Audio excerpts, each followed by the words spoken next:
Hey, this is Kirk Hilliard. And this is Rusty Byrd. It's the Kirk and Byrd Show, and we have got the episode y'all have been waiting for and asking for. We are going to talk Virginia High School League, state semifinals review, and finals preview. Today, we're going to focus on Class 5 and a little bit of Class 4. And we've got some of the most knowledgeable people in these areas. First of all, our first-time guest just was a tremendous athlete, outstanding coach. Very proud of this young brother. We have the athletic director for Highland Springs High School, Mr. Harry Lee Daniels. Welcome to the show, Harry Lee. Hey, Rusty, I'm going to need you to start doing my intro when I got meetings and stuff. No, man, I appreciate the love, man. Big fan of the show. I subscribe. I get the notifications, so I watch every time it come on. So definitely glad you guys invited me. Rusty will get you a pay raise. And we got another 804 legend. We got Larry Legend of BallinVA podcast. Y'all gotta check it out. He got some dope episodes up there, man. And he doesn't just talk just 804. He's got the whole state covered. He knows his stuff. Welcome to the show, Larry Legend. Appreciate y'all having me back, y'all. Yeah, Larry is passionate about those 804 sports, but he's also a realist about his area, and he is a realist about other areas, just like I am. So we appreciate that perspective. And then we got first-time guest. I got my Cub reporter and my baby brother. I got Cub reporter Blake Byrd, who gave us a preview of the Green Run Maury game that we shared on the Kirk and Byrd Facebook page, and my little brother, the second best football player in the family, Melendez Byrd, former Bethel Bruin All-State player, Virginia Tech middle linebacker, all Big East, led the league, one of the top leaders in the Big East in tackles, played Canadian football, played in the Ford Grey Cup against Doug Flutie, on the coaching staff of the Heritage 2000 State Championship team, my baby brother, Melendez Byrd. What's up, big bro? Hey, what's up, man? I'm loving that hairstyle. We used to get it done back in the day with the big curly locks, you know. So look, thank you for joining us. And of course, my co-host, Phoebus Phantom, three-sport athlete, Kirk Hilliard of the Phoebus Phantoms, who will be repping the DMV in the Class 3 state championship. Phoebus Phantoms, Kirk Hilliard. Yeah, I just wanted to point out, it's Dr. Melendez Byrd. His wife is a doctor. Your wife's a doctor. You're the only one who doesn't have a doctor's degree, so you better catch up. All right. I got a doctorate in sports, son, right. And I'm going to school today. All right. So, real quick, Kettle Run, if you're watching this, you're going to face Dinwiddie in Lynchburg. I'll be there on Saturday, so I hope I get to meet some of you. We'll do a more in-depth review of you guys, but you probably want to listen to this because we're going to talk about the Dinwiddie Warp game and their strengths and weaknesses. So, Rusty, why don't you go ahead and play MC and get us started with athletic director for Highland Springs. Great game on Saturday. Exciting. So first off, Harry Lee, we're going to have you back on to profile you. So our audience will we normally like to try to profile people first, but we're going to get you back on to hear about all the great things you've done. But today you're one of our chief correspondents, all right? Yeah. I mean, you know a little bit about the Highland Springs Springers. But I'm going to tell you, I went and I covered Freedom Western Branch, but I wanted to be at the Highland Springs Stonebridge game. So tell us a little bit about that specific game, and then a little bit about this great Highland Springs team, because y'all had a tough schedule. I mean, so the game was really a heavyweight fight, and it looked like the two of the best programs in Class 5 in the state. Nobody got anything easy. And the first quarter was really a filling out for both teams because I think Stonebridge was trying to figure out how fast is Highland Springs defensively. So they tried some of the jet sweep things. They tried to get on the perimeter a little bit. And number 9, Lance Nelson, Brendan Johnson, Darius Taylor, those three linebackers, man, they played really well making plays on the perimeter, stopping Stonebridge from getting outside. On the flip side, Highland Springs wanted to run the ball. We're trying to be aggressive earlier running the ball, and Stonebridge's D-line just played phenomenally early. I think the first big mistake of the game was, I think Wimbush tried to throw a bomb late in the first quarter, and Braylon Johnson picked it off. And Highland Springs then proceeded to go 97 yards to get their first score. Wow. And that was a big moment in the game because it was almost which team is going to strike first. Stonebridge comes back with a great drive. Zeke has a big run, and on a 4th and 6, Zeke is literally one-on-one with one of the D tackles to score a touchdown, and the D tackle just holds on for dear life and makes the play. Wow. It's one-on-one, open field, D tackle makes the play. Highland Springs comes back, gets another late touchdown in the quarter, and it was one of those moments where you're like, okay, 12-0 at half. And I think Stonebridge at halftime was trying to figure out what would work. When we got to the second half, Highland Springs scores midway through the third quarter. And then Coach Thompson, great coaches, championship coaches, make major adjustments. Yep. He literally pretty much got out the single wing.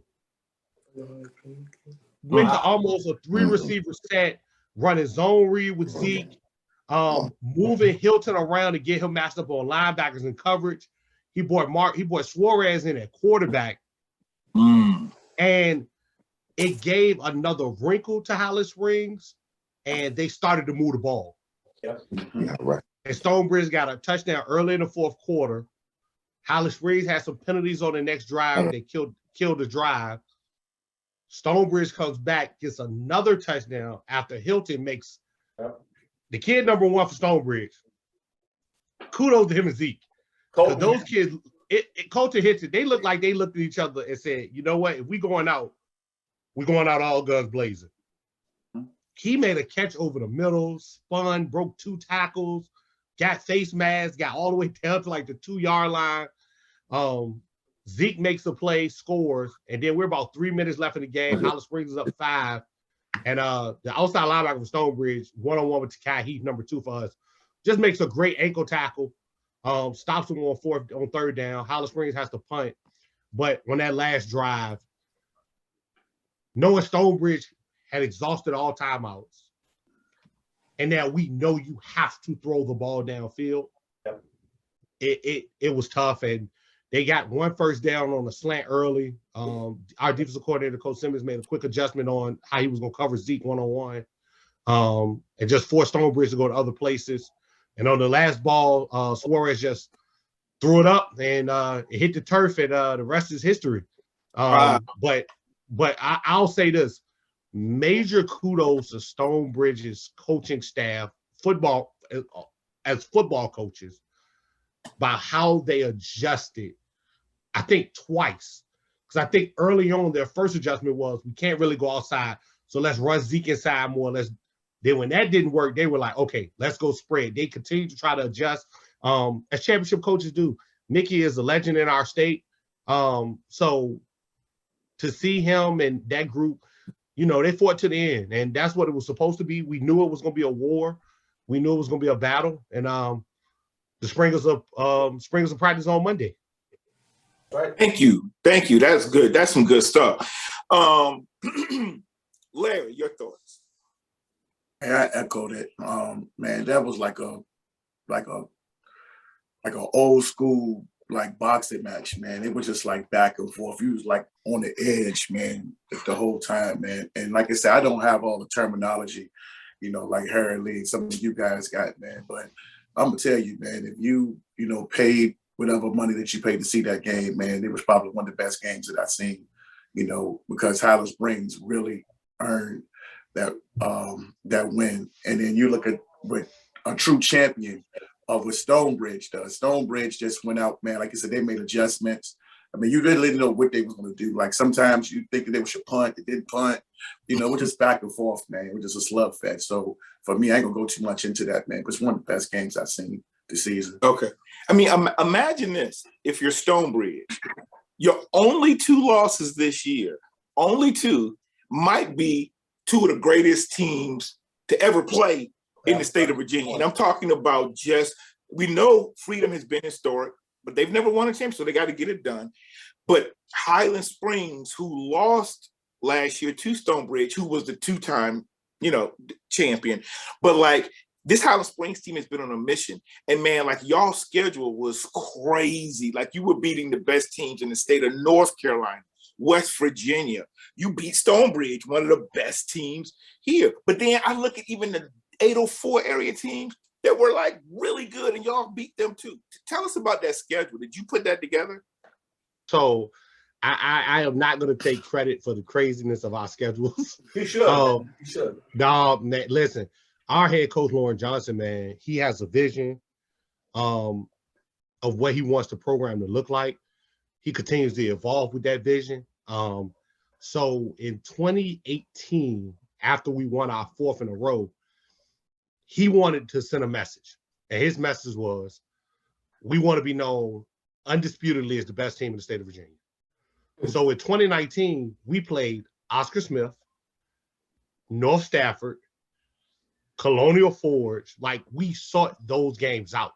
Yeah. And then we had COVID hit, and it kind of derailed us, potentially playing Oscar Smith a second time and things of that nature. So coming during COVID, he talked about, okay, I don't think anybody doubts that we're one of the best programs in the state. Now, how can we make the state of Virginia known more nationally? Yeah. And so we reached out to play Julius Chambers, reached out to play Melendez Byrd, had Colonial Forge on the schedule, Manchester's on the schedule. And one of the biggest things for that was, what people don't realize, we played all these teams last year and lost. So we lost to Julius Chambers. We lost to Stonebridge. We lost to Verona. We lost to Melendez Byrd. But Coach Johnson is a smart man, and we knew we had a team. We had a very young team last year. So we played all of those games at home when they were sophomores. So when they were a year older and more battle tested, it's easier for a group of juniors and seniors to go travel to North Carolina and play a game mentally with all that comes with it. Staying overnight, having the discipline to know to go to meetings, to know they got to go to bed, to get up for breakfast, for pregame meal, to drive to West Virginia. So the group is a lot older this year. So Coach Johnson is definitely spearheaded that brain trust as far as increasing the national profile. I'll just say this: the schedule next year is get your popcorn ready. So we're gonna play some more high-profile teams. We're gonna do some more things to continue to increase the exposure for not only Highland Springs but the 804 in the state of Virginia. Yeah, no doubt, and I appreciate you doing it because, bro, when I saw the game last year against Stonebridge, and I knew y'all would be hot after that. So I'll just say that. But then you guys took it out on other people along the way, and it just again, I'm going to let people know they beat Manchester 49-7. Manchester played in the Division 6 regional final, okay, against Western Branch. They beat Martinsburg, a perennial powerhouse in state championship. They're kind of like the Hampton Crabbers of West Virginia. All right. They beat Colonial Forge 56-0. It was pouring down rain. Good gracious. It was pouring down raining. They made us reschedule the game for the hurricane. It didn't rain Friday night. And we played it Monday, and it was pouring down raining. And it was pouring raining. Right. Yep. And you beat them 56-0. And just so you know, Colonial Forge, they beat Battlefield. Oh, was that they beat Battlefield in the first round. First. They beat Mountain View first. They beat Mountain View. Mountain View, that's right. And because I'm telling you, earlier in the year, some people were like, no, Mountain View is one of the best teams in the state. So Colonial Forge, and that's a county rivalry. But I was like, okay, but they beat them. They beat Mountain View. Colonial Forge beats an undefeated Battlefield team. Yeah. Okay. Yep. And you guys were talking about Battlefield being potentially a threat to freedom. Yeah. Well, I said, so hold on. I actually said I thought Patriot would be a threat, the only potential threat, but that didn't work out. But and then y'all also beat Varina last year, a great Class 4 team. Like that was a great team. Don't know, and they did well this year. And then you beat Byrd in the regional finals, and they had a great year. I mean, and then you and I was calling this revenge weekend. I thought Green Run was going to try to get their revenge, just like I thought you guys would. But the thing I also thought was, yo, you got to have respect for your opponent because the teams you're playing can ball. Yeah, Stonebridge. I don't want anybody to get this misconstrued. Nobody on Airport Drive overlooked Stonebridge. We know the pedigree that team has. We know their coaches, and we've been in wars. Like when you have been in wars with somebody, you gain a mutual respect. No matter how you may feel, you're going to have a mutual respect for that opponent because the wars you've been in. We played Stonebridge 6 times in the last 8 years. Yeah.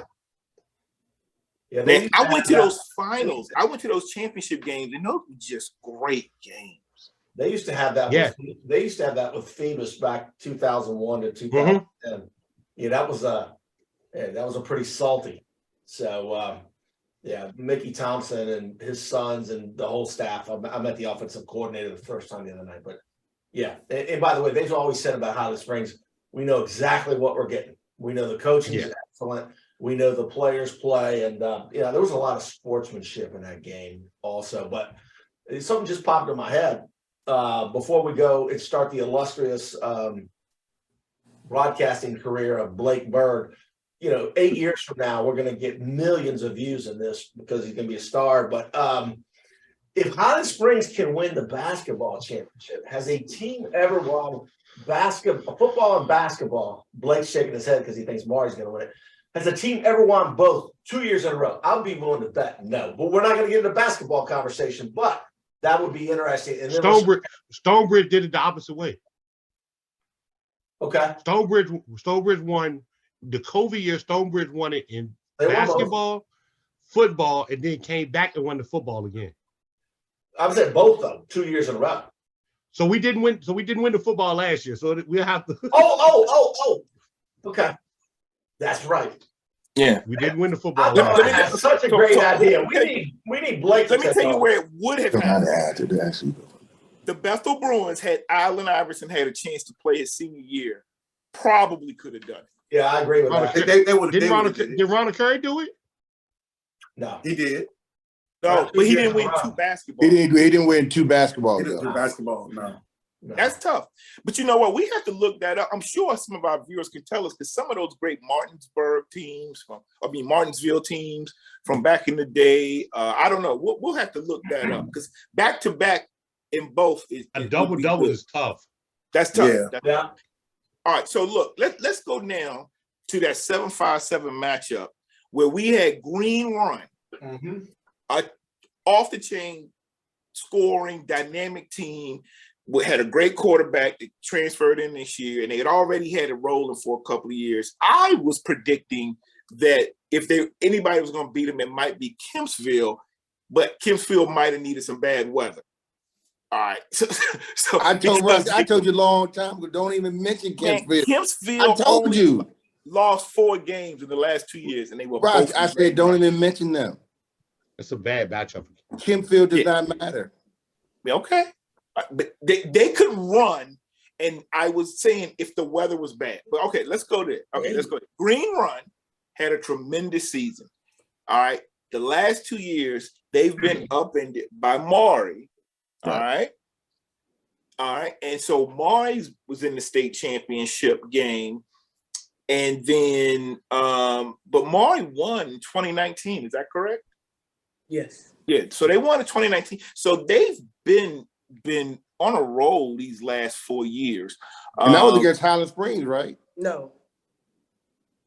No, who did we? Y'all Was beat that Cold Verona Stone? y'all beat Verona in the semifinals, Cold Stone. and you beat Stonebridge in the championship. Oh, Stonebridge. I said Cold Stone. Lord. I would like Ice some of cream. that. So tell us, Melendez and Blake, you guys saw most or many of the Maury games. Melendez, you've got 3 kids, one already through, a great all-state, nationally acclaimed tennis player. My niece Maya Byrd, Bria is an all-state track athlete there now, and Blake is an 8th grader. He'll be there and be one of the greatest football, baseball, basketball combinations they've ever seen. Tell us. We're going to Highland Springs. We're going to Highland Springs. Smart man. Smart man. Well, I knew I liked you better than you Russell. can use my address and he can play for Kogan. Lenny, we'll get you a University of Richmond. We'll get you some private school money. Okay. There you go. All right. So look, let's go here now. Y'all tell us about this Maury team and tell us about that game in particular. Because Blake, you did a great job of giving me updates. You want to go, Blake? Blake. Well, Blake asked me to go first, so I'll go ahead and say quickly. Well, in the beginning of the season, let me just say, Coach McCain this year, I think has been probably one of his most stressful years of coaching. Just watching him up and down the sideline. But I think he's done a phenomenal job coaching. This might have been his hardest year coaching. Because in the beginning of the year, they were winning, but I just thought they were a very undisciplined team.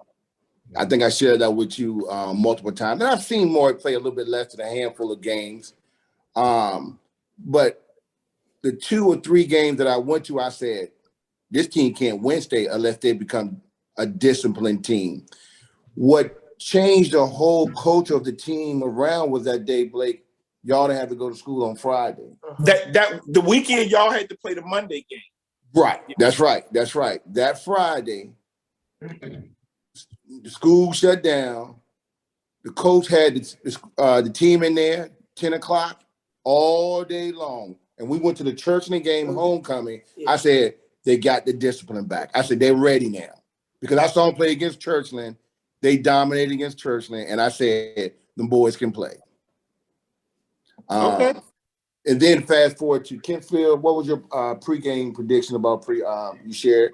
And then not Kentfield, Green Run. Well, I thought that they were gonna have to lean on their sophomore quarterback, Kendall Daniels. Number 5. The starting quarterback, he could get the job done. I just think he needed like extra push. And then number 1, Peyton Jones got injured in the first quarter? Was it first quarter? I want to say I think it was second half. Because he came out of the lock. I texted Uncle. Okay, yeah. He came and then number 13, Melvin Lowe, stepped up. I think they're great all around, but they have up-speed tempo, and they make the defense work a lot from sideline to sideline. Yeah, they have a lot of weapons. Maury has a lot of weapons.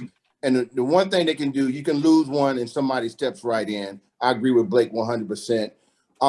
Before the game, I felt that Green Run, they had to prove themselves. They wanted to get back to Green Run. And I even predicted before the game that Green Run would run a trick play on them. Because last year, Maury ran a trick play, I think they made it on ESPN. Oh, yeah. And it was a phenomenal play, and it punched Green Run in the stomach. That changed the entire dynamics of the game. And the other big play of last year when Green Run picked off from Maury, and then that player made that big hit on the right. And the boy, I thought he was paralyzed. He got hit so hard. Those 2 moments changed the entire game. So I was predicting that Green Run would run a trick play back on them this year, but they didn't do that. I don't know, because of the weather, whatever. But prior to the game, the quarterback's family was actually sitting behind me. And I asked them a couple of questions. The Green Run quarterback. Yeah, the Green Run quarterback. Oh, okay. And they were sitting behind me, and I said, hey, have y'all ever been behind in any game? And they said, Nah, our closest game was 21-7, but it won't no problem. I said, so y'all never face any obstacles? They said, nope. I said, well, how's your running game? They said, we dominate with passing. We fumble sometimes. And I like, And I said, Maury by 7. And that's exactly, I said, Maury by, that's what I told them.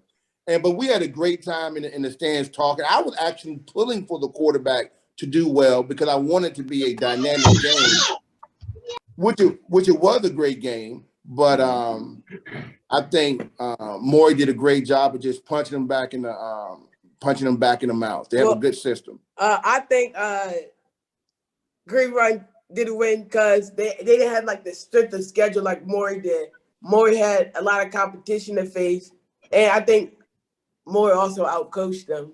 Yes, excellent point. From my observation, they definitely got outcoached. That's a tough one. When did the Green Run quarterback, he was injured. When did that occur? When did he get knocked out of the game? Second quarter. Yeah, second quarter. And then he came back. I believe they put ice on it all through halftime. Then he came back and played the rest of the game. Matter of fact, his cousin or uncle behind me said, "Look, he walking out there like Superman. He had the thing on, and like he was like, I'm ready to come back, y'all." And that's what his cousin said. He walking like he's Superman. Oh, he gonna play. Because they was like, they didn't want him to keep playing. They were like, it's not worth it. Don't get hurt. But he came out. He must have had his Advil and ice. And he came out, and he was nickel and diamond all day. And it was working. He couldn't throw the ball more than 10 yards. Well, he could. He could. Well, he started off just slowly dumping. Right. They were just, the whole game, to me, they was nickel and diamond. But a couple of times they missed across the middle when it could have actually changed the game and tied it up 14-14. But I think he missed out one play that I thought could have changed the game around. So as we get ready to talk about previewing the championship game on Saturday, Maury, tell us about the health of their team. Because Blake, you also told me that their Maury's Duke commit, their running back was Peyton Jones. Yeah, I believe what he hurt his left ankle. No, he had ice on his knee. I thought you said. No, that was Kendall. Oh, that was Kendall. Okay, right. It looked like his left ankle was heavily taped. Then he was on the ground for a long time, for 5 minutes, and then he started walking, slowly jogging, but it was just too much of a limp. And then he didn't return. And then Kendall, he got a number 5. He got a pick. And he's big time. Kendall been balling the entire playoffs. He's the second string quarterback, number 5. And last week he got a pick 6 in the game. Yeah. And he's been balling. And since then he got a couple of offers. Yeah, he picked up Virginia Tech and Duke but not too long after the game. Right.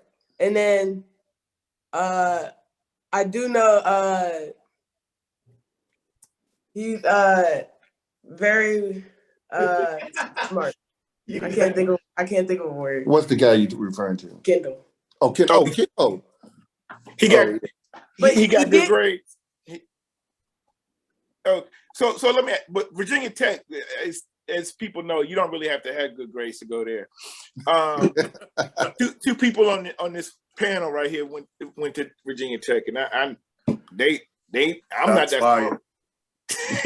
But anyway, so look, Lauren Johnson. Coach Johnson, he did well there. So listen, look. So now that we know that, and what do we think? Let's get some thoughts on this matchup on Saturday. I haven't seen Maury. Well, I have seen Maury, but it was like just online through the in NHFS showing, and so I don't have a good feel for him. Now Maury's not 100%. I don't know. Is Highland Springs pretty healthy, and will that make a difference? Because right now I don't know if people are really giving Maury as much of a chance, even if they were healthy. So what are your thoughts? First, we'll start with you, Harry Lee. What are you guys healthy? Yeah, we're fairly healthy. Everybody will be a go on Saturday. Just small nicks and bruises with treatment of course, that's natural in the game of football. You have some guys, you know, doing some treatment things just to make sure that they're at peak performance on Saturday. But no major injuries. We lost lost one of our starting corners at the beginning, one of our corners at the beginning of the year during the Manchester game. But we really haven't had really significant injuries since then. So we're fairly healthy. So yeah, we'll be all steam ahead on Saturday, man. And I think health is gonna be a big thing. Maury's got athletes all over the field. Yeah. They are extremely athletic. They are extremely talented bunch. But one stirs that drink. Peyton Jones is a special running back, and his health is gonna be big. I mean, you're talking about you're talking about an Army All-American running back. Mm-hmm. So, I mean, I know Maury got guys, and I know they got guys all over the field, and they got guys who are gonna step in, you know, no matter what the situation is. But having one is a big thing for Maury this week. Yeah, I agree. Maury has a ton of weapons. But Maury is a young team at the same time. Like very young, yeah. Youth won't help. Youth doesn't help you in a one-game situation. right. It's a one-game situation, baby. What's very important is how Coach McCain manages his weapons. That's just my observation.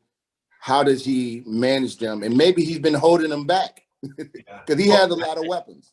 You don't have to say it, Melendez, but I'll say it. One of the things I observed last year in the state championship game was his management of players in that game. Like the quarterback, Workload. he just kept running and running and running and running. We're like, yo, why are you running it to death? Like, you could tell he was doing this like he wanted some air, and then he just finally got hurt. And the thing is, the backups was awesome, man. Awesome. Right. So check this out. Yeah. On Saturday, just yesterday, the play before Peyton ran the ball, I said, here we go again. He's running Peyton already too much. And then guess what happens? He gets hurt the very next play.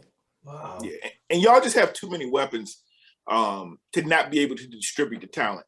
And so what is the young man's name that they got hurt? What's his number? Number 1.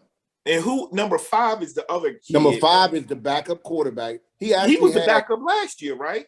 No. The starting quarterback is So that 0 was the backup quarterback last year, who he actually put on the kickoff return team and ended up getting hurt.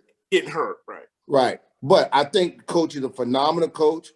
He should stick with his strategy, let his weapons play. His system, great coaches have great systems.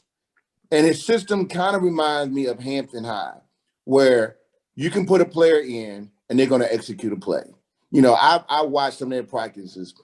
They'll throw that ball deep 40 times in one practice. And I'm like, that's how they do it? Wow. I mean, 40 times, 40 yards in the air. And how does he manage his weapons? That's going to be big. Does Peyton come back healthy? I've seen him limp off before in the game early in the season, and he came back. And then he hurt his shoulder. Right. So, but he has a lot of weapons. LeBron, the kid, number 8. Devontae, number 2. They got another quarterback. He's a lefty. He's a lefty, and he looks like the next Michael Vick to me. I'm telling y'all, I know my quarterbacks. With that being said, when we talk about historically great, this Highland Springs defense is only giving up 2 touchdowns in 2 games. Right. 2 touchdowns to Chambers, 2 touchdowns to Stonebridge. The Springers defense is only giving up 57 points this season. Yeah, so and let me say this. That defense, the way that defense has played this season, it's going to be tough to generate a lot of points in the game. Right. And offensively, the weapons and the way, and we talk about utilization, the fact that Coach Johnson can do so many different things with that offense as far as personnel alignments, the different matchups he can create. I think Christian Martin, the starting quarterback, has over 41 total touchdowns this year. So if your magic number in a game is for our offense, we scored 3 touchdowns Saturday. 3 touchdowns was enough to beat the 2-time defending state champs. Yeah. On a game where Christian Martin was only 5 for 14 for 173 yards. It's not going to be too many times Christian Martin is 5 for 14. It's not too many times where Aziz Foster-Powell is not going to have a rushing touchdown in the game. Right. So with that being said, as good as Coach McCain and Maury has been over this time period, I think this is the first time that this is the 3rd time he's going to see Highland Springs in that rain. And in those games, the score has been 84-28. Right. And let me add to that. I agree with you. So if you look at great teams with great systems, people can just fill in this. And I don't know if Coach McCain is holding back or is he running certain people too much. So I'm pulling for Maury, but if I had to bet my money, I'm betting on y'all, Highland Springs, to be honest with you. And in the other aspect, if you look at great teams, and like the Ronald Curry team, I remember I thought I had the greatest defense to go up against them, and I couldn't do nothing against them. Great teams with great systems dominate 2.5 times out of 4 yards. I mean, out of 4 downs, I apologize.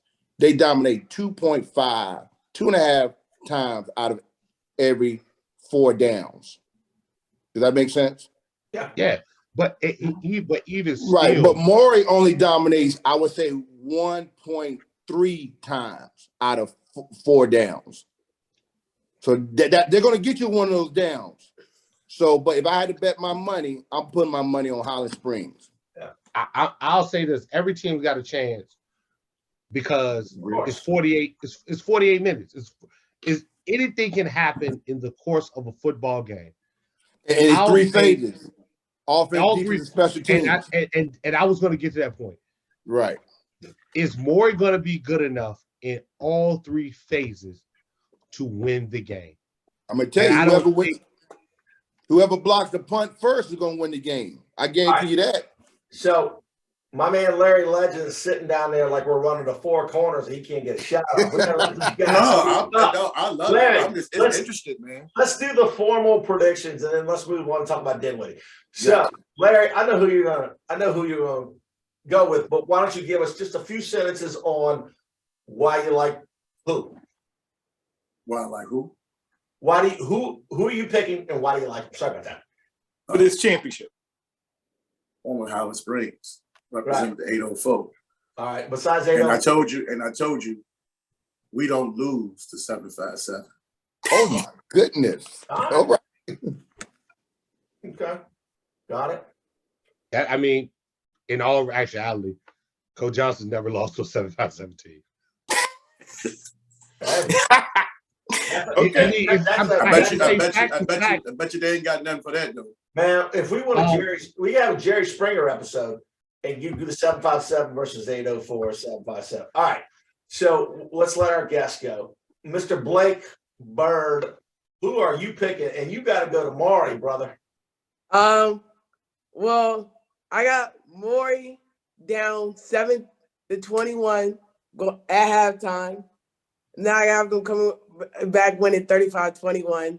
And that's because they're playing with a big chip on their shoulder. They just lost the state championship last year and they lost to Highland Springs. Okay. I respect that, son. Okay. I like that. I like that story. All right. So I'm pulling for Maury. My heart is with Maury, but as I said earlier, my money is with Highland Springs. But Coach McCain, he got some things up his sleeve. And I believe he is focused because, he got embarrassed last year. Rusty, you were sitting beside me. Yep. I was looking at that defense, and I was like, why are they not in prevent? Yep. And I was like, what in the world? Somebody need to be letting him know. But I think now he's focused. He has his weapons. Maybe he's been holding back this year to save it for this game. And if that's the case, he will win. But other than that, my money going with Highland Springs, even though my son will be a future Maury, And hopefully I might be coaching for Maury in a couple of years. Not with them comments about the coach. Hey, look. I'm like, Larry, I speak the fact. I mean, I would tell the coach the same thing. I would tell him a couple of other things. Let me just tell you something. And Harry, I don't know if you had this relationship with Lauren, and I know Melendez, you did have with Coach Quinlan. And I've coached a lot of teams, been a head coach, been a coordinator and stuff, but you gotta, it does you no good to not have at least one dude in your staff or in your life that can pull you aside and say, yo, dude, you need to look at this. And so I know I've been around a lot of coaches and they gonna just do it their way, but man, sometimes you just gotta have that somebody that's like your boy. He gonna be real with you, like, bruh. Hey, when I was at Heritage High School with Dwight Robinson, he was the offensive coordinator. I did the defense. Man, we would challenge each other on our thought process, and he was like, "Byrd, this ain't gonna work because of this." And I'm like, "Look, on your offense, this ain't gonna work." And I can never forget in the state championship game, I said, "Dwight, you know what you need to do right now? Go unbalanced." And we just ran the ball, and it would just kill them. They ain't never seen it before. I said, you know what to put in. Ain't nobody seen it yet. So Coach McGain, he might have something like that. So tell us about Coach Johnson. I know he has a great staff. So the offense meets together. They go through what they like, what they don't like, what they feel like can work in a game, what things they want to, formationally, what they want to do. The defense does the same. Coach Simmons, the defensive coordinator, he's a UVA grad, played at the University of Virginia. He runs his defense. Coach J runs their offensive staff. They work together to run the offense, man. And it's almost like two teams working together to come up with the best game plan. Yeah. For a one game situation. And in a situation like this is a state title game, man. You leave no stone unturned. Anything you got under your sleeve, you got to be ready to use it. That's right. So, I'm expecting a great game. It's a de facto road game for us because the game is in Norfolk at OU. Yes. But this team has been on a mission since last December. And do you have a prediction? Or maybe you 15-0. 15-0. Okay. 15-0. What's the margin? Harry, what's the margin of victory? I don't know if Maury scores more than 2 touchdowns. I'm gonna get. It's gonna be tough for Maury to score more than 2 touchdowns. I just haven't seen anybody do it this year. You know what I'm saying? Like our defense hasn't given up more than 2 touchdowns this year, and our offense has been able to find a way in each game we played to make enough plays to get it done. So I won't give a margin of victory because somebody on the internet is going to kill me and want to have the road. Right. But what I will say is this will be Lauren's second undefeated season. Okay. So look, look, these teams have matched up in the past in football, but and this is in Larry's corner. They also matched up extremely deep in the basketball, VHSL basketball state championships last year. Great game, by the way. Maury got Highland Springs ahead big time.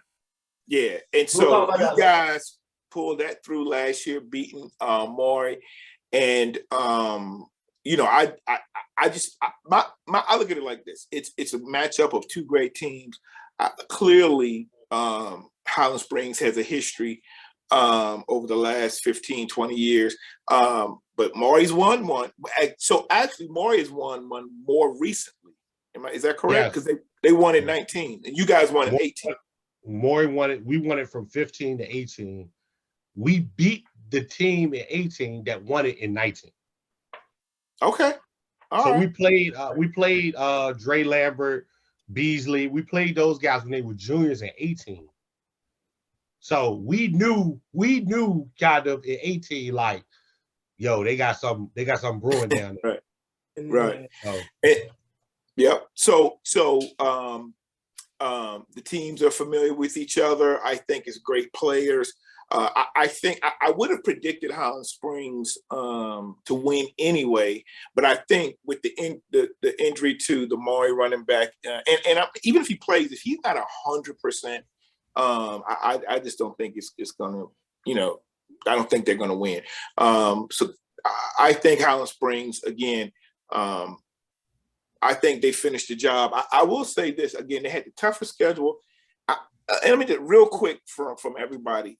Maury only played 8 games this year. Do you think that was to their detriment or to their benefit? And then they did, like you guys, try to schedule. They scheduled a very good North Carolina team, New Bern, and they could have beat. They could have beat them. They could have beat them.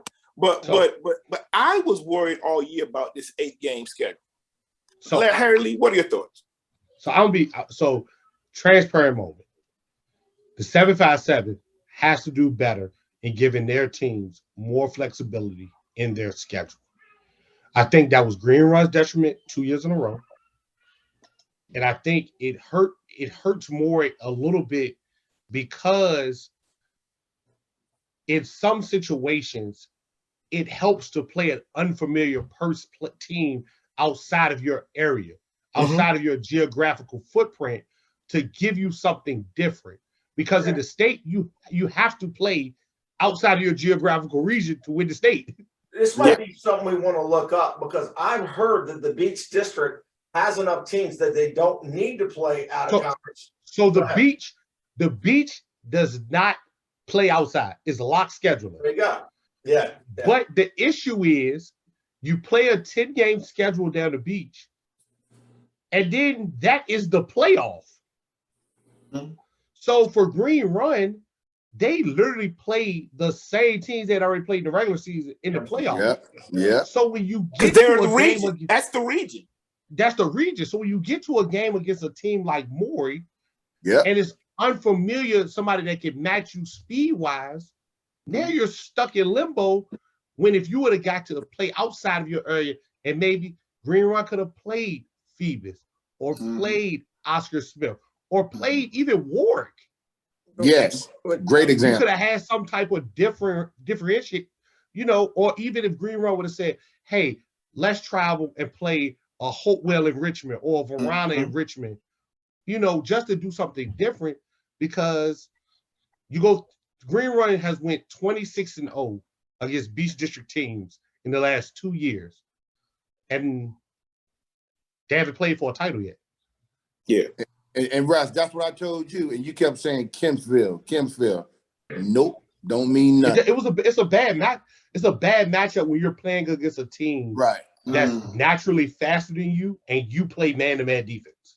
Well, let me say the advantage that I think the 8-team schedule for Maury, because that team, in my eyes, was tremendously undisciplined the first couple of games.